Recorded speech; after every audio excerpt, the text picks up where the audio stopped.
السلام علیکم ورحمۃ اللہ وبرکاتہ۔ الحمد للہ والصلاة والسلام علی نبیہ وآلہ وصحبہ وبارک وسلم۔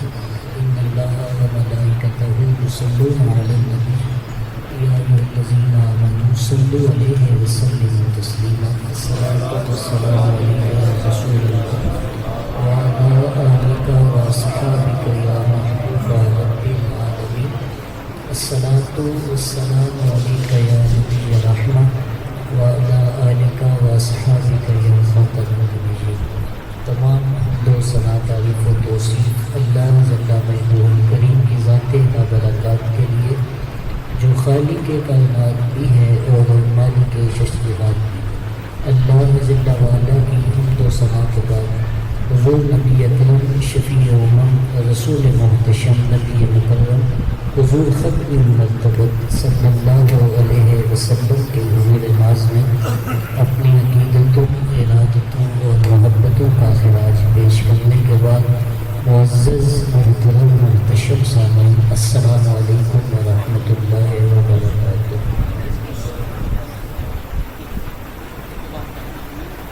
محبت ایک ایسا جوہر ہے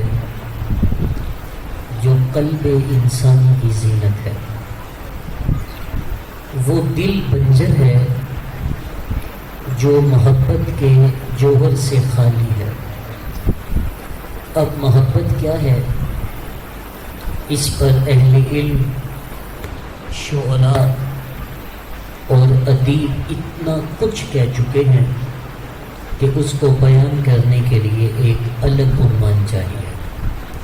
وہ کیا کسی نے کہا تھا کہ عجب انداز ہے اس کا، بظاہر کچھ نہیں کہتی، عجب انداز ہے اس کا، بظاہر کچھ نہیں کہتی، بہت خاموش ہو کر بھی محبت چپ نہیں رہتی، اداؤں سے وفاؤں سے کبھی قاتل نگاہوں سے، اداؤں سے وفاؤں سے کبھی قاتل نگاہوں سے مسلسل بات کرتی ہے، محبت چپ نہیں رہتی، کسی کی یاد میں خود کو خود ہی سے بولتا دیکھو تو خود ہی دیکھ لینا تم، محبت چپ نہیں رہتی۔ تو لکھنے والوں نے بہت کچھ لکھا، لیکن اس وقت میرے پیش نظر اقبال علیہ رحمہ کا محبت کے عنوان سے لکھی گئی ایک نظم ہے کہ اقبال علیہ رحمہ کس طرح محبت کو کھینچ کر کے یہاں رکھتے ہیں، اور محبت کے اجزائے ترکیبیہ جو اقبال نے بیان کیے۔ آپ اقبال کا لہجہ دیکھیے کہ کتنا دلگداز ہے۔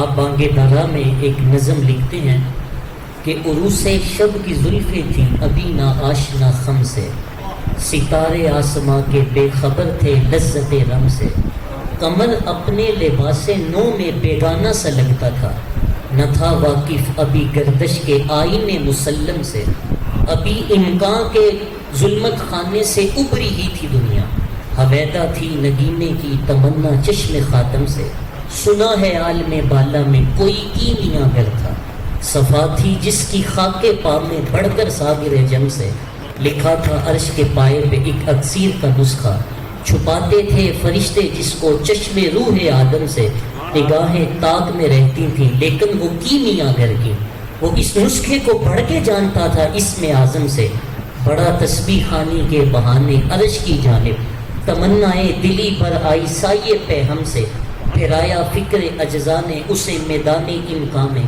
چھپے گی کیا کوئی شے بارگاہ حق کے محرم سے، چمک تارے سے مانگی چاند سے داغے جگر مانگا۔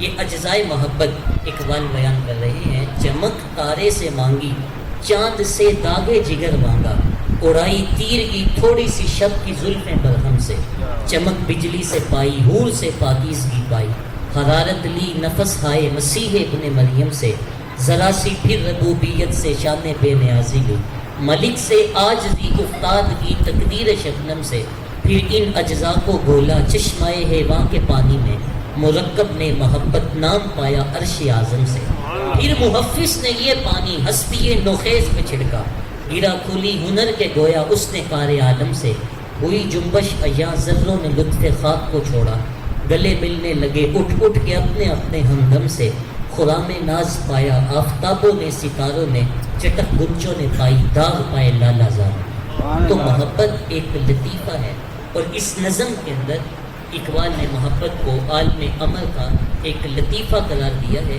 کہ جو امانت کے طور پہ قلب انسانی میں رکھی گئی ہے۔ محبت کا تخم فطرت انسانی میں رکھا گیا ہے۔ اقبال نے کہا تھا کہ شیشہ دہر میں مانند مے ناب ہے عشق، روح خورشید ہے خون رگ مہتاب ہے عشق، دل ہر ذرہ میں پوشیدہ کسک ہے اس کی، نور یہ وہ ہے کہ ہر شے میں جھلک ہے اس کی۔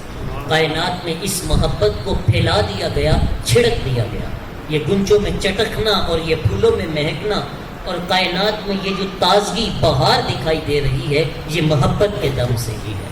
تو محبت ایک بہت قیمتی سرمایہ ہے، اور یہ اگر کسی کو عطا کر دیا جائے تو یہ اس کی خوش نصیبی ہے، اور خاص طور پہ ہر انسان کو اس سے مالا مال کیا گیا ہے۔ اب کائنات کے اندر محبتیں مختلف شخصیات کے ساتھ دیکھنے کو ملتی ہیں، مختلف ذوات کے ساتھ تعلقات سامنے آتے ہیں، لیکن حقیقی محبت وہ محبت ہے جو اللہ اور اس کے رسول کے ساتھ بندے کی قائم ہوتی ہے۔ حضور علیہ السلام کی محبت ایمان کا تقاضا بھی ہے، دین، شریعت اور عقل کا بھی تقاضا ہے۔ حضور علیہ السلام نے ارشاد فرمایا کہ تم میں سے اتنی دیر تک کوئی شخص کامل مومن نہیں بن سکتا کہ جب تک وہ اپنے والدین سے، اپنی اولاد سے، بلکہ کائنات کی ہر شے سے زیادہ مجھے محبوب نہ چاہے۔ اس کی آواز سنگل کر دیں، تھوڑی سی بڑھا دیں۔ حضرت عمر رضی اللہ تعالی عنہ عرض گزار ہوئے کہ حضور آپ مجھے ہر شے سے زیادہ محبوب ہیں، کائنات کی جتنی بھی اشیاء ہیں، جتنے بھی اللہ نے پیدا کیے ہیں، آپ سب سے زیادہ محبوب ہیں، لیکن جان سے زیادہ محبوب ہیں۔ حضور آپ کی ہر شے سے زیادہ محبوب ہے، لیکن جان سے زیادہ محبوب نہیں۔ اندر کی کیفیت نوک زبان پہ لے آئے، عرض کی حضور سچی بات بتا رہا ہوں، آپ مجھے جان سے زیادہ محبوب نہیں ہیں۔ میرے والدین آپ کے قدموں پہ قربان، میرا مال آپ کے لیے، میری اولاد آپ کے قدموں پہ قربان، میری نسلیں، میری جائیدادیں حضور آپ کے نام وقف، اور میرا تن من دھن آپ کے لیے، لیکن حضور ہر شے سے زیادہ آپ سے بڑھ کے محبت کرتا ہوں، لیکن جان سے زیادہ محبت نہیں کرتا۔ حضور نے فرمایا عمر ابھی تیرا ایمان ہی مکمل نہیں ہوا۔ فوراً عرض کرتے ہیں حضور آپ تو مجھے جان سے بھی زیادہ محبوب ہیں۔ حضور فرماتے ہیں قال الان یا عمر، کہا عمر اب کام بن گیا ہے۔ تو جب تک حضور علیہ السلام جان سے زیادہ بھی عزیز نہیں ہو جاتے ہیں، تب تک ایمان کی تکمیل نہیں ہوتی ہے۔ ایک صحابی حضور کی بارگاہ میں عرض ہوئے، حضرت انس بن مالک رضی اللہ تعالیٰ عنہ سے مروی ہے، اور آ کے عرض کرتے ہیں متسع یا رسول اللہ صلی اللہ علیہ وسلم، حضور قیامت کب آئے گی؟ اب اگر ایک شاگرد استاد سے پوچھے کہ استاد جی امتحانات کب آئیں گے، تو صاف نظر آ رہا ہے شاگرد نے بھرپور تیاری کر رکھی ہے امتحانوں کی، اور اسے بے صبری سے انتظار ہے۔ لیکن یہاں ماجرا کیا ہے کہ صحابی آ کے عرض گزار ہوتے ہیں متسع یا رسول اللہ، حضور قیامت کب آئے گی؟ تو حضور نے فرمایا ما عادت لہا، تو نے قیامت کی تیاری کیا کر رکھی ہے؟ جو پوچھ رہا ہے تو کیا تیاری ہے؟ تو سنیے، صحابی نے عرض کی ما عادت لہا من کثیر صلاۃ ولا صوم ولا صدقہ، حضور میں بہت زیادہ نفلی نمازوں کا ذخیرہ تو نہیں رکھتا، میرے پاس بہت زیادہ نفلی روزے تو نہیں ہیں، میں نے بہت زیادہ صدقہ و خیرات تو نہیں کیا ہوا، اس صورت میں تو مجھے اپنی کوئی تیاری یہاں ہمارے خطبہ جوش خطابت میں آ کر کے یہ بات کہہ جاتے ہیں کہ اس صحابی نے عرض کی حضور نہ میں نے کوئی نماز پڑھی ہے نہ میں نے کوئی روزہ رکھا ہے، جبکہ یہ کیسے ممکن ہو سکتا ہے کہ صحابی رسول و نماز نہ پڑھتے ہوں، صحابی رسول ہو روزے نہ رکھتے ہو، انہوں نے نمازوں اور روزوں کی نفی نہیں کہی ہے بلکہ نفلی نمازوں کا ذخیرہ انہوں نے عرض کی کہ حضور میرے پاس نہیں ہے۔ تو اس صورت میں تو مجھے اپنی کوئی تیاری نظر نہیں آتی ہے، لیکن جو میری تیاری ہے وہ یہ ہے کہ احب اللہ و رسول، میں اللہ اور اس کے رسول سے پیار کرتا ہوں۔ تو حضور نے فرمایا ما من احببتا، تو جس سے پیار کرتا ہے قیامت کے دن اسی کے ساتھ اٹھایا جائے۔ حضرت مولا کائنات سیدنا علی المرتضیٰ رضی اللہ تعالیٰ عنہ حضور علیہ السلام کے ساتھ محبت کی اس کہانی کو کتنے دل آویز پیرانے میں بیان کرتے ہیں۔ علاقوں کے لوگ جہاں پانی وافر ہے وہ شاید کہ اس کو اتنی اچھی طرح نہ سمجھ سکیں، لیکن صحرائی لوگ جہاں پانی کی قلت ہے وہ اس کو بڑی خوبی کے ساتھ سمجھتے ہیں کہ حضرت مولا کائنات نے کس فصاحت و بلاغت کے ساتھ حضور کے ساتھ اپنے پیار کا اظہار کیا۔ تو چلو جب ماہ صیام آتا ہے تو روزہ کھلنے کے قریب کی جو کیفیت ہوتی ہے اس کو ذہن میں رکھ لیں اور حضرت علی کے اس فرمان کو سنیں۔ فرماتے ہیں کانا رسول اللہ صلی اللہ علیہ وسلم احب الینا من اموالنا و اولادنا و ازواجنا و ذریاتنا من الماء بارد علی الزمان۔ کہتے ہیں کہ حضور علیہ السلام ہمیں اپنے مال سے زیادہ پیارے تھے، حضور علیہ السلام ہمیں اپنے والدین سے زیادہ پیارے تھے، حضور ہمیں اپنی اولاد سے زیادہ پیارے تھے۔ اچھا حضور کتنے پیارے تھے؟ فرماتے ہیں پیاس میں ٹھنڈا پانی جتنا پیارا ہوتا ہے حضور اس سے بھی پیارے تھے۔ اچھا مطلب کیا کہ پیاس میں ٹھنڈا پانی زندگی ہے، اگر پانی میسر نہیں آتا تو زندگی کا خاتمہ ہو جاتا ہے۔ تو حضرت علی نے کس فصاحت و بلاغت کے ساتھ حضور کے ساتھ اپنی محبت کو بیان کیا کہ جس طرح کوئی شخص صحرا میں ہو اور وہ پیاس سے بلبلا رہا ہو اور اسے پانی مل جائے تو پانی کا ملنا اس کے لیے زندگی کا ملنا ہے۔ تو کہتے ہیں کہ اس پانی کو پی کر کے اتنی مسرت نہیں ملتی تھی جتنی مسرت حضور کا چہرہ دیکھ کے نصیب ہو۔ تو یہ حضور کے پیار کا عالم تھا۔ اچھا غزوہ احد کے موقع پہ آپ جانتے ہیں کہ یہ بات پھیلا دی جاتی ہے کہ معاذ اللہ حضور کا انتقال ہو گیا ہے، حضور شہید کر دیے گئے۔ تو ایک خاتون تھی تو اس نے جلدی سے وہ میدان جنگ میں آتی ہے اور آ کے کہنے لگی کہ بتاؤ میرے حضور کیسے ہیں؟ تو کسی نے کہا کہ تیرا باپ اس جنگ میں شہید کر دیا گیا۔ اس نے کہا باپ کو چھوڑو، بتاؤ میرے حضور کا کیا حال ہے؟ تھوڑا سا آگے بڑھی تو کسی نے کہا کہ تیرا شوہر بھی اس جنگ میں مار دیا گیا۔ اس نے کہا وہ ایک بہادر شخص تھا، اللہ نے اسے اچھا ٹھکانہ دیا، تم بتاؤ میرے حضور کیسے ہیں؟ پھر آگے بڑھی تو کسی نے کہا کہ تیرا بیٹا بھی اس جنگ میں مار دیا گیا۔ تو اس نے کہا کہ اللہ اس کو اچھا ٹھکانہ عطا کرے، تم بتاؤ کہ میرے حضور کیسے ہیں؟ تو صحابہ نے عرض کی حضور خیریت سے ہیں۔ اس نے کہا جلدی کرو مجھے حضور کے پاس لے جاؤ، میں تو حضور کا چہرہ دیکھنا چاہتی ہوں۔ اچھا صحابہ نے اس خاتون کو لیا، حضور کے سامنے پیش کیا۔ اب وہ خاتون جو اپنے باپ کے مرنے کی خبر سن چکی ہے، جسے پتہ چل چکا ہے کہ میرا شوہر اس دنیا میں نہیں رہا اور میرا بیٹا جو میرے دل کا چین تھا اور میرا نور نظر تھا وہ اس جنگ میں شہید کر دیا گیا، جب حضور کو دیکھتی ہے تو کیا اس نے کہا؟ کہنے لگی کلو مصیبت بعد کا جلل، حضور آپ مل گئے ہیں، کوئی مصیبت ہی نظر نہیں آتی ہے۔ میرا باپ چلا گیا، میرا شوہر شہید ہو گیا، میرا بیٹا چھوڑ گیا، لیکن حضور آپ خیریت سے ہیں، یہ بات میرے لیے خوشی کی ہے۔ لیکن اگر میں نہ آپ کو پاتی تو یہ میرے لیے ایک مشکل مرحلہ ہوتا۔ کل مصیبت بعد کا جلل، حضور آپ مل گئے ہیں، کوئی مصیبت ہی نہیں لگتی ہے۔ اچھا حضور کے محبت کے قصوں میں حضرت زید بن ادسنہ کا قصہ انتہائی معروف اور محبت کی ایک مثال علماء نے بیان کیا۔ جنگ رجی کے موقع پہ حضرت زید بن ادسنہ گرفتار کر لیے جاتے ہیں اور کفار نے ان کو آگ میں ڈال دیا، اور آگ میں ڈالنے کے بعد کفار کہنے لگے زید کتنا اچھا ہوتا اگر تیری جگہ تیرا نبی ہوتا اور تو اپنے اہل و عیال کے ساتھ اپنے گھر میں بیٹھا ہوتا۔ تو حضرت زید جو آگ کے اندر ہے فرمانے لگے تم یہ بات کرتے ہو کہ میری جگہ میرے نبی ہوتے، میں تو یہ بھی گوارا نہیں کرتا حضور مدینے کی گلی میں چلے حضور کے پاؤں میں کانٹا بھی چبھ جائے۔ اتنی محبت اصحاب حضور سے کرتے تھے۔ اچھا یہاں حافظ شیرازی مجھے یاد آیا، وہ لکھتا ہے کہ صحابہ کو اتنی محبت حضور سے کیوں تھی؟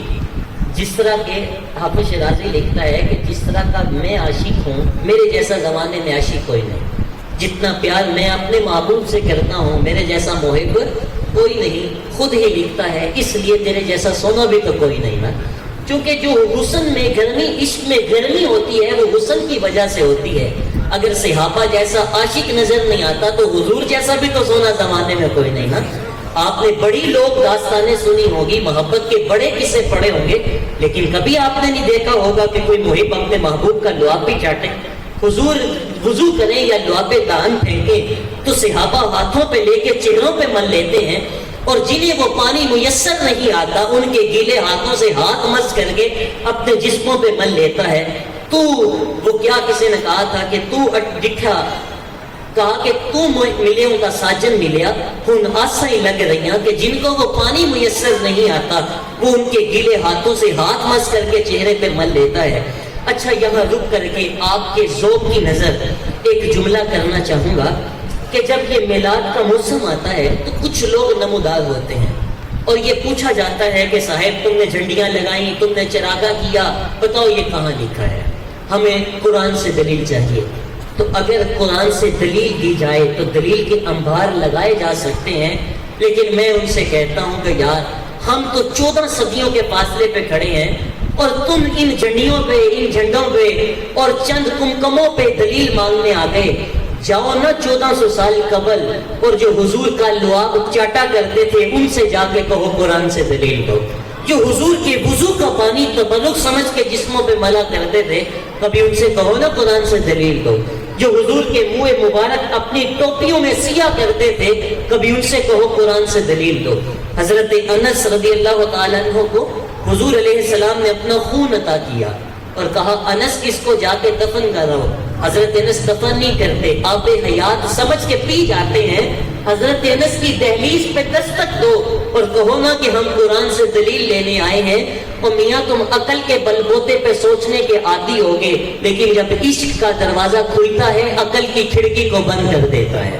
تو عقل انسان سے کچھ اور تقاضا کرتی ہے، لیکن عشق انسان کو کسی اور راہ پہ چلا دیتا ہے۔ اچھا، اگر آپ مجھے کہیں کہ میں عشق اور عقل میں فرق کو بیان کروں تو میں عقل کو تو بیان کر سکتا ہوں لیکن عشق کو بیان نہیں کر سکتا۔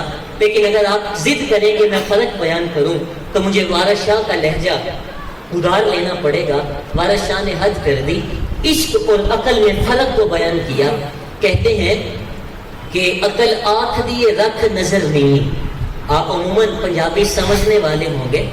عقل آنکھ دیے رکھ نظر نہیں، عشق آنکھ دے ویکھنا چاہیے۔ عقل روک دیے عشق آنکھ دے متھا یار نو ٹیکنا چاہیے۔ عقل آنکھ دیے چگے نو سانپ کے رکھ اپنا آپ سمیٹنا چاہیے۔ عشق آنکھ دے چگے دا کی کرنا، چگا بال کے سیکنا چاہیے۔ تو عشق انسان سے کچھ اور ہی مطالبہ کرتا ہے۔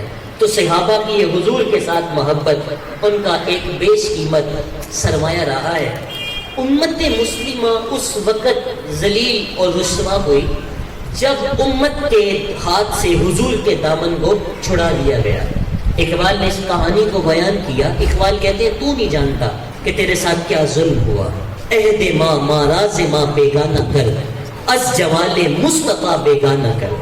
آپ دیکھ لیجئے امت میں جتنے بھی فتنے اترے ہیں، نمودار ہوئے، آپ مطالعہ کر لیجئے۔ معتزلہ، اندیا، مرجیہ، لا ادریہ اور جتنے انتشار پھیلے ہیں، کبھی بھی حضور کی ذات کو وجہ نزاع نہیں بنایا گیا۔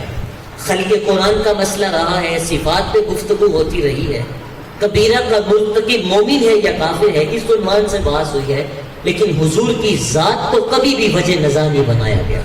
لیکن جب سلطنت عثمانیہ کو توڑا گیا اس وقت یہ حال ہوا کہ حضور کی ذات کو وجہ نزاع بنا دیا گیا۔ حضرت شیخ عبدالحق محدث علیہ رحمہ فرماتے ہیں، مدارج النبوہ میں لکھا کہ اللہ کا شکر ہے کہ میرے دور میں بہت سارے اختلافات پائے جاتے ہیں، لیکن کم از کم حضور کی حیات طیبہ کے بارے میرے دور میں کوئی اختلاف نہیں پایا جاتا، لیکن آج حضور کی حیات طیبہ کے بارے میں اختلاف پایا جاتا ہے۔ تو پتہ چلا کہ یہ شیخ کے بعد کا اختلاف ہے۔ پہلے لوگ یہی کہا کرتے تھے تو زندہ ہے واللہ، تو زندہ ہے واللہ، میرے چشم عالم سے چھپ جانے والے۔ تو کہا کہ عہد ماں ماراز ماں بیگانہ کر، از جمال مصطفیٰ بیگانہ کر۔ ہمارے دور کی ستم ظریفی یہ ہے کہ اس نے ہمیں ہم سے دور کر دیا، اس لیے اس نے ہمیں حضور سے دور کر دیا۔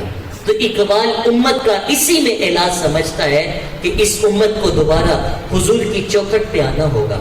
اچھا، آج ہماری نسل نو مغرب کے پیچھے چل رہی ہے، اور دوسری طرف حال یہ ہے کہ ایک شخص کو لوگ کھینچ کر کے ایک اپنی دعوت، اپنے فرقے کی دعوت، اپنی جماعت کی دعوت اور اپنے گروہ کی دعوت دے رہے ہیں، اور نتیجتاً اذہان جو ہیں وہ منتشر ہو کے رہ گئے۔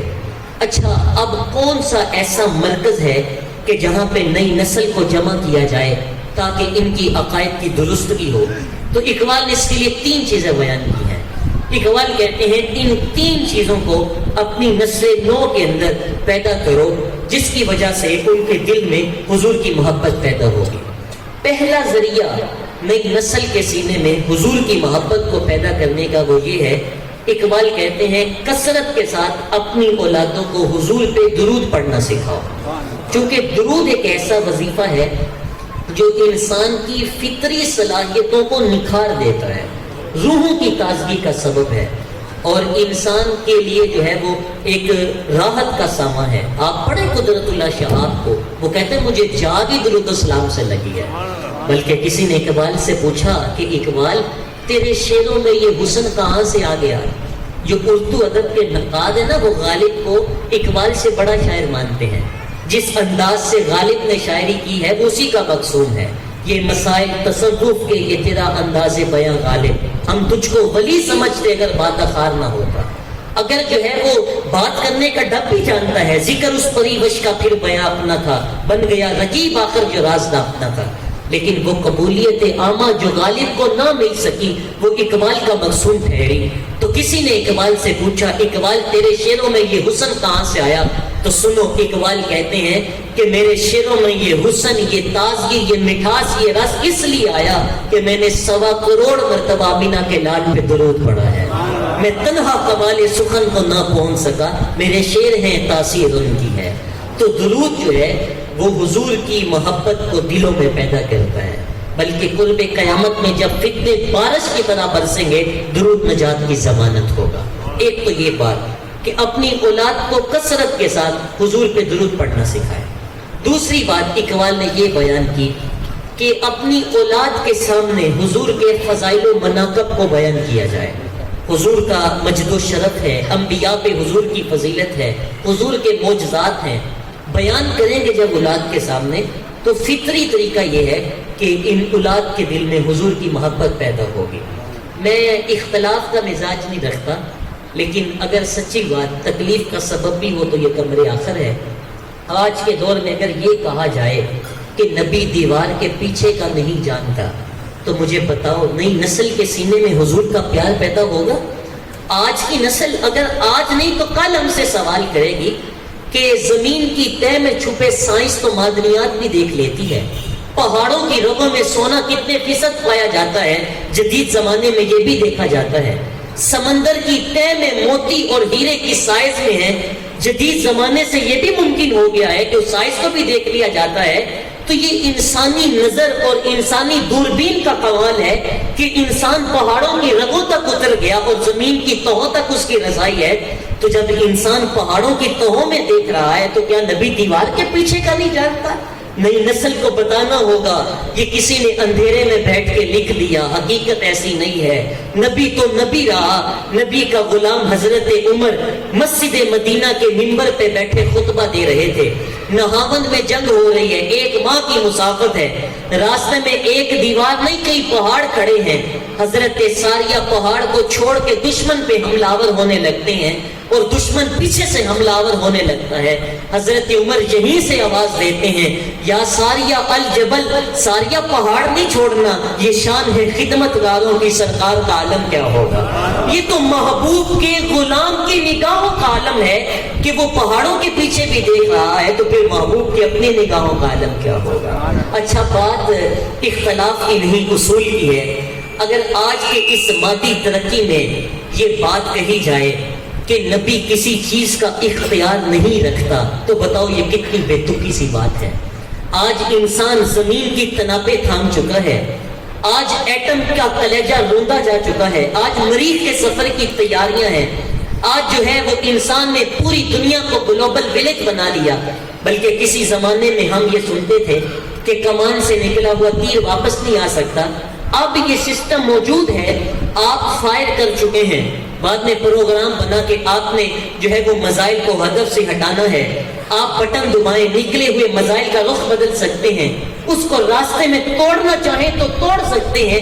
یہ انسانی دسترس اور انسانی اختیار کی دل آویز کہانی ہے کہ انسان نے سورج کی شعاع کو مسخر کر لیا، زمین کی تنابیں تھام لی اور دھرتی کا کلیجہ اس کے ہاتھ میں ہے، فضائیں اس کی قید میں ہیں، ہوائیں اس کی دسترس میں ہیں۔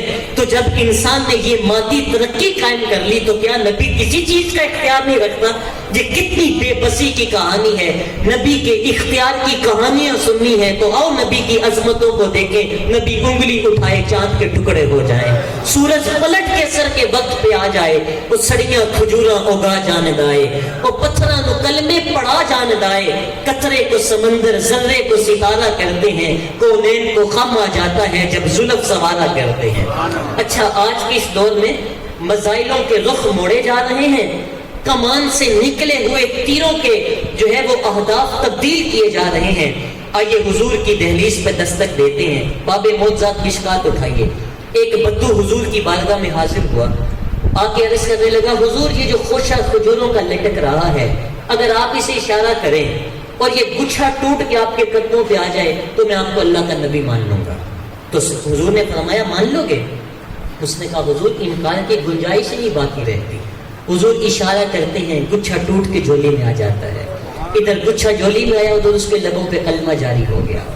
اچھا، اب حضور ان کھجوروں کو بانٹ بھی تو سکتے تھے نا، اس شخص کے ایمان لانے کی خوشی میں شرینی بٹ جاتی، لیکن حضور نے اس گچھے کو بانٹا نہیں، بلکہ حضور جانتے تھے قرب قیامت میں مسائلوں کے رخ موڑے جائیں گے، کمان سے نکلے ہوئے تیروں کو واپس بلایا جائے گا۔ حضور نے اس گچھے سے مخاطب ہو کے فرمایا، تجھے جس کام کے لیے بلایا تھا وہ تو ہو گیا، اب واپس جا کے شاخ سے جڑ بھی جا۔ صرف اتارنا نہیں جانتے، واپس جوڑنا بھی جانتے ہیں، چاند کے ٹکڑے نہیں کرنا جانتے، اصلی حالت میں پلٹانا بھی جانتے ہیں۔ تو اپنی نئی نسل کو یہ باتیں نہ سنائیں کہ نبی کسی چیز کا اختیار نہیں رکھتا، بلکہ حضور کے جو مجد و شرف ہے، حضور کے جو کمالات ہیں، وہ اپنی نئی نسل کے سامنے رکھیے۔ یار میں مانتا ہوں آج سائنس نے بڑی ترقی کر لی، آج انسان نے جو ہے وہ مادی ترقی قائم کر لی، لیکن یہ سائنس، یہ مادی ترقی آج بھی سوالی بن کے محمد عربی کے قدموں میں کھڑی ہے۔ آج سائنس، آج انسان چاند پہ جا کے فخر کرتا ہے، میرا نبی تو چاند کو قدموں میں بلا کے بھی فخر نہیں کرتا۔ آج انسان فخر کرتا ہے میں مریخ پہ پہنچ گیا، لیکن میرے حضور وہاں تک پہنچے، کوئی فلک تے رہ یار گیا، کوئی جا سدرا تے ہار گیا، ایک کالیاں زلفاں والا سی جڑا عرش تو بھی لنگ پار گیا۔ اور آخری بات میرے مضمون کی وہ یہ ہے، اقبال کہتے ہیں اپنی نئی نسل کے سامنے حضور علیہ السلام کے حسن کا تذکرہ کرو۔ انسان کی فطری مجبوری ہے کہ حسن کی طرف اس کا میلان ہوتا ہے، تو جب حضور کے حسن کا تذکرہ کرو گے تو پھر ان کے سینے میں حضور کا پیار پیدا ہوگا۔ آئیے حضور کے حسن پہ ایک حدیث سن لیتے ہیں۔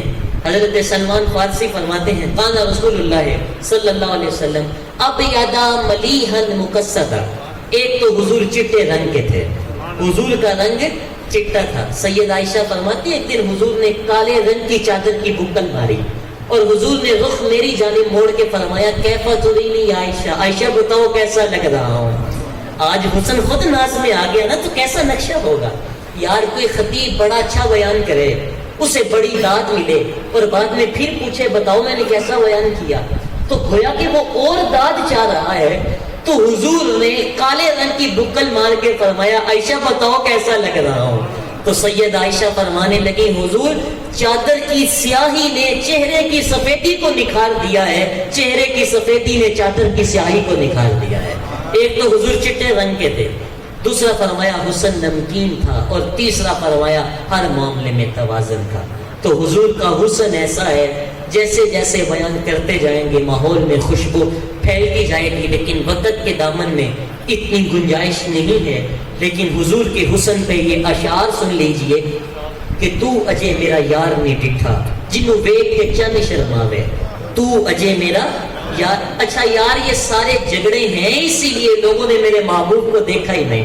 اگر لوگ میرے محبوب کو دیکھ لیتے پھر یہ جھگڑے نہ ہوتے۔ جنہ ویکھیا نہیں ہو کرن گلا، جنہ ویکھیا نہیں ہو کرن گلاں تے جنہ ویکھے ہوتے بولتے نہیں، جڑے محرم راز حقیقت دے اور راز حقیقت کھول دے نہیں۔